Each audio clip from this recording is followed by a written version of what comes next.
Rider patay sa karambola ng 12 sasakyan sa Maa, Davao City.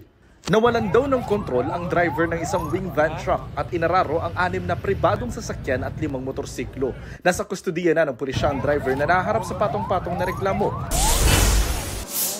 Hanggang 45 pesos kada kilong bigas mabibili sa ilang pamilihan sa Metro Manila. Dahil yan sa kasunduan ng Department of Agriculture at mga Market Association na limitahan sa 3 to 5 pesos per kilo ang kita ng mga retailer sa regular at well-milled rice. Pero ang mga retailer umaaray.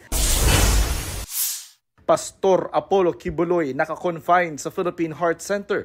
Dinala siya roon noong November 8 matapos sumakit ang dibdib noong November 7. Pinalawig ng korte ang medical furlough ni Kibuloy hanggang November 16 para tapusin ang lahat ng medical test. Ayon sa abogado ni Kibuloy, matagal nang may irregular heartbeat ang pastor. Jonathan Andal, nagbabalita para sa GMA Integrated News.